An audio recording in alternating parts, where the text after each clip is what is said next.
The search for extraterrestrial life does not reveal itself as Earth scientists and others expected. The Wanderer recovered an alien unredacted file that concluded, "A small blue backwater planet called Earth, while full of potential, is clearly not worthy of anything so primitive as invasion as they initially thought of our presence, and frankly, not worth the interstellar fuel it took to get there." Imagine discovering an alien research report about humanity that describes us as emotionally volatile apex omnivores who communicate through short-range sonic aggression and consume infinite strands of wheat rope covered in tomato acid. Today, we're exploring how extraterrestrial observers see our species, and their conclusions are both hilarious and profound. You know what fascinates me most about these alien field reports? The way they tried so hard to maintain diplomatic language while documenting what they clearly saw as complete madness.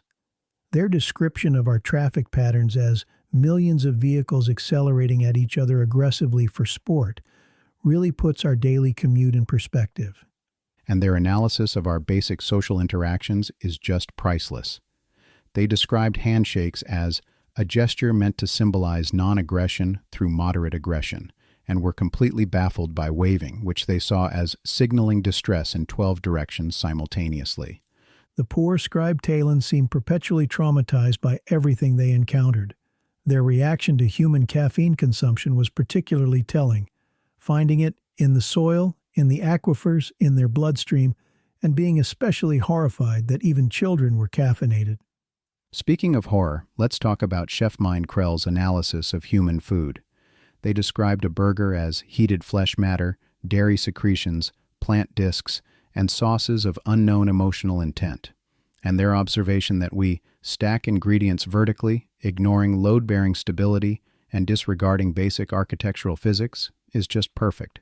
That reminds me of the hot sauce incident with technician Roth. The progression from "my face is melting" to "I respect them" really captures something essential about human culture, doesn't it?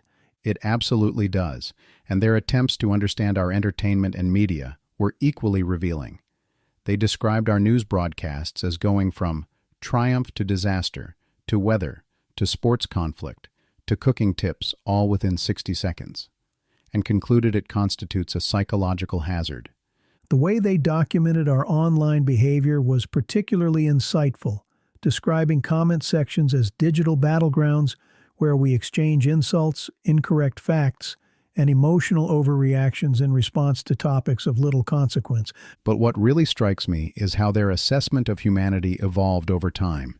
They started seeing us as this chaotic, dangerous species, but gradually developed this almost parental concern for our development. Their interactions with Earth's military really highlight this.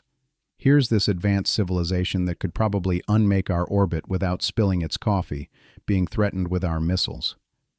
That's such a fascinating point about their evolving perspective. How did they ultimately characterize our potential for growth? Well, they concluded we're too volatile to engage, too precious to destroy, too full of possibility to ignore. They saw us as this adolescent species, still stumbling and making mistakes, but with incredible potential. What really touched me was their documentation of human kindness. How they couldn't quite comprehend why we would help strangers or take in stray animals, but were moved by it nonetheless. The moment when Commander Vreel received a flower from a child and actually started glowing really captured that transformation in their understanding. Exactly, and their final assessment brings it all together. They concluded we're not dangerous because we're violent, but because we're unpredictable and capable of love that defies strategy. They found us emergent, unfinished, potential-rich, emotionally radiant, and profoundly inconsistent. You know what really stands out? Their observation that our emotional inconsistency, which they initially saw as a weakness, might actually be our saving grace. That's precisely what makes their conclusions so fascinating.